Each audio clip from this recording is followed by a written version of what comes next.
Welcome to রস বাঙালি channel. আমার চ্যানেলে আপনাদের স্বাগত। আজ করব আমি বিউলি ডালের কচুরি বা বলতে পারেন রাধাবল্লভী। তো রাধাবল্লভী করার জন্য এখানে আমি বিউলির ডাল নিয়ে নিয়েছি।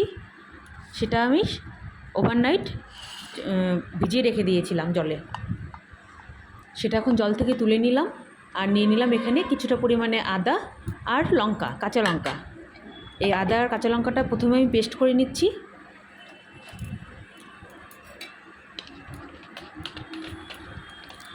আদা আর কাঁচা লঙ্কাটা পেস্ট করে নেওয়া হয়ে গেছে। এটা আমি একটা বাটিতে নামিয়ে নিচ্ছি। আর এই মিক্সি বাটিতেই আমি এই বিউলি ডালগুলো দিয়ে দিচ্ছি। এটা আবারও পেস্ট করে নিব, একবারে না হলে দুবারে করে নেব। এই মশলা থাকার কারণে কোনো অসুবিধা হবে না। প্রথমে আমি অর্ধেকটা দিয়ে দিচ্ছি।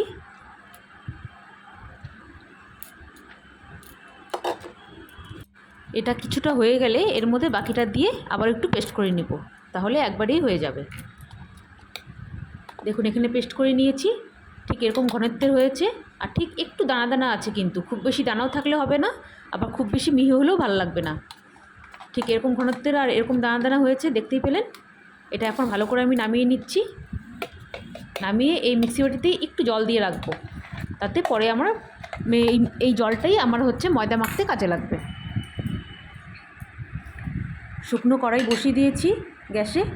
এই শুকনো কড়াইতেই ভেজে নিব 2 চামচ মতন জিরা আর 2 চামচ মতন মৌরি। শুকনো খোলায় ভেজে নিচ্ছি।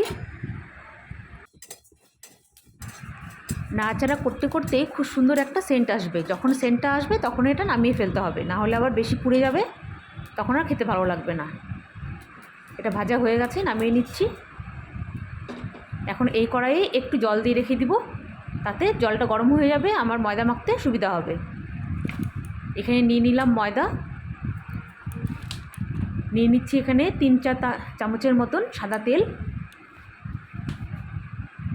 আর এই ময়দাতেই দিয়ে দিচ্ছি লবণ আন্দাজ করে, আর অল্প একটু চিনি, মানে 2 চামচের মতন চিনি গুঁড়ো করে নিয়েছি।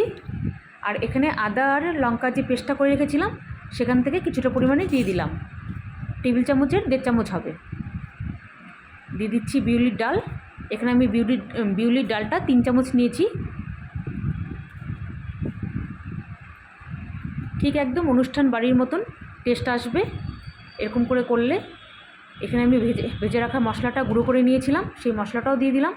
এখন খুব সুন্দর করে মেখে নিব, একদম ঝুরঝুরে করে। খুব ভালো করে ঝুরঝুরে করে মেখে নিয়েছি।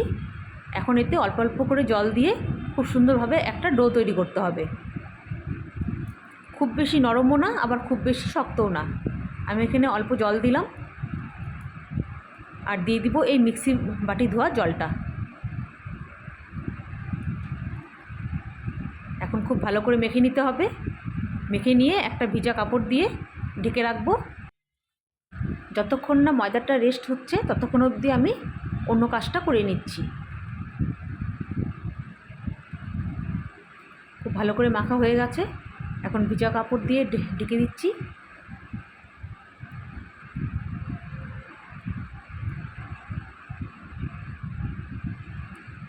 যতক্ষণ রেস্ট হচ্ছে ময়দাটা ততক্ষণে আমি অন্য কাজটা করে নিচ্ছি, যেমন ডালের পুরটা আমি রেডি করে নিচ্ছি। কড়াইয়ে তেল দিয়ে দিলাম,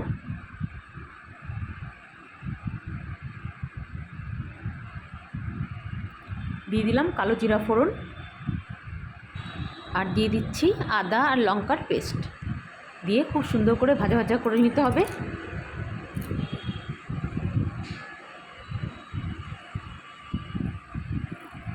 খুব ভালো করে নেড়ে চেড়ে একটু কষিয়ে নিতে হবে, যতক্ষণ আলগা জলটা না শুকিয়ে যাচ্ছে ততক্ষণ অবধি। জলটা আমার শুকিয়ে গেছে, এখন দিয়ে দিব ডালগুলো। পেস্ট করে নেওয়া ডালটা আমি দিয়ে দিচ্ছি এখন। দিয়ে খুব ভালো করে নাড়াচাড়া করে ভেজে নিতে হবে, একদম যতক্ষণ না আলগা জলটা শুকিয়ে যাচ্ছে খুব সুন্দর করে ভেজে নিতে হবে।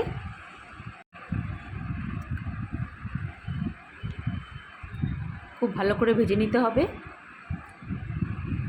কড়াইতে একটু লেগে লেগে যাবে, কিন্তু তবুও খুব সুন্দর করে ভালো করে ভেজে নিতে হবে।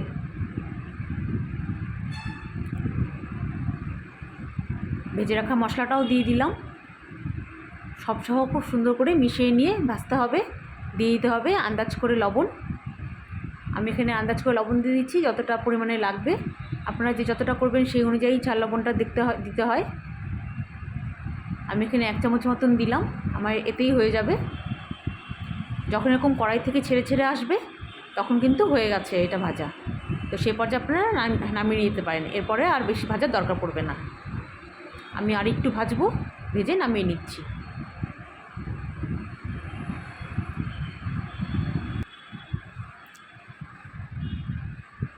ডালের পুরটা নামিয়ে নিয়ে একটু ঠান্ডা করে নিতে হবে, না হলে আবার হাত দেওয়া যাবে না, পরে হাতে লাগবে।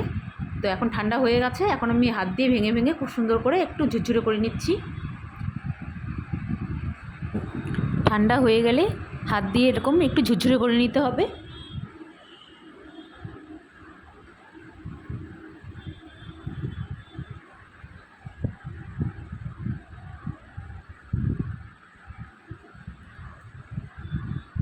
এখন ময়দাটা রেস্ট হয়ে গেছে, এখন আমি হাত দিয়ে আরেকটু ডলে নিচ্ছি।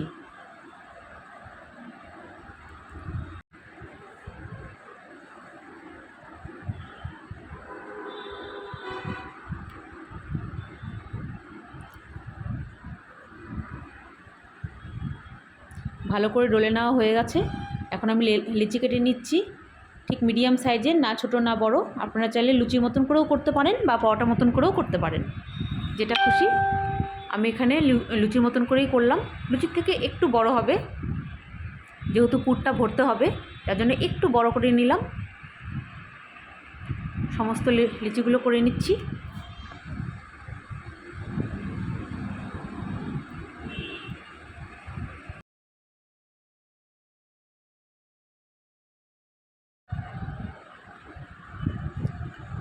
লিচি করা হয়ে গেছে, এখন হাতে একটু তেল লাগিয়ে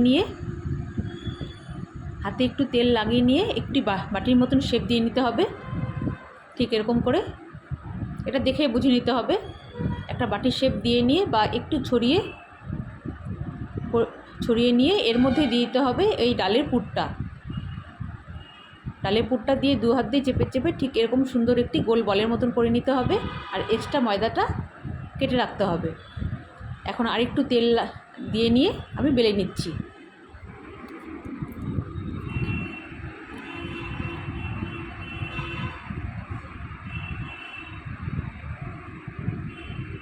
দেখুন কি সুন্দর হয়েছে, একটুও ফাটেনি, একটুও কিচ্ছু হয়নি, খুব ভালো করে বেলা হয়ে যাচ্ছে।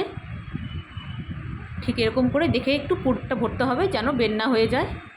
আমি আরেকটা নিয়ে নিলাম, হাতে একটু তেল লাগিয়ে নিয়ে আবার এটাও গোল করে নিচ্ছি। দিয়ে দিলাম হচ্ছে ডালের পুরটা। এখন ঠিক এরকম একটা বাটির শেপ করে একটু গোল করে নিলাম, গোল বলের মতন হয়ে গেল। এক্সট্রাটা কেটে রাখলাম, আবার একটু তেল লাগিয়ে নিয়ে আমি বেলে নিচ্ছি। কড়াই বসিয়ে দিয়েছি গ্যাসে, তেল গরম হয়ে গেছে, এখন আমি সব ভেজে দেখাচ্ছি।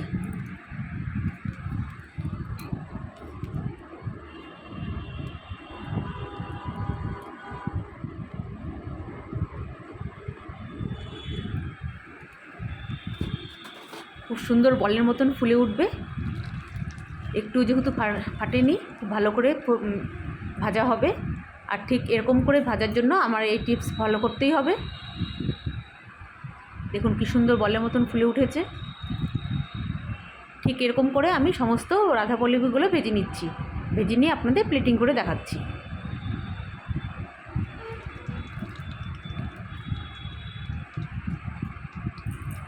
আরেকটা ভেজে নিচ্ছি। এরকম সাদা সাদা করেও ভাজতে পারেন বা একটু লালচে করেও ভাজতে পারেন, আপনাদের ইচ্ছা, যে যেরকম ভালোবাসেন। এরকম করে আমি সমস্ত লুচিগুলো ভেজে নিচ্ছি।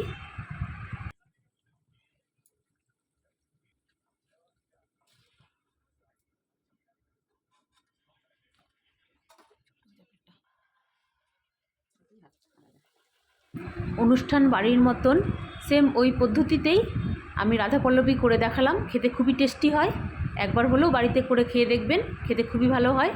যদি রেসিপিটা ভালো লাগে please like share and comment করবেন, আর অবশ্যই সাবস্ক্রাইব করবেন প্লিজ। আপনাদের কাছে অনুরোধ রইল।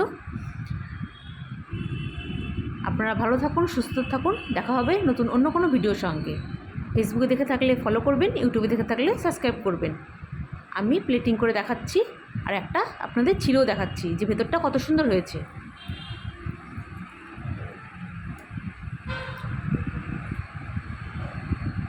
পুরো লুচিটার মধ্যে খুব সুন্দরভাবে ছড়িয়ে গেছে ডালের পুরটা। আমার মেয়ে খুলে দেখাচ্ছে, দেখুন কী সুন্দর হয়েছে। ঠিক এরকম করেই হবে আমার টিপস ফলো করলে।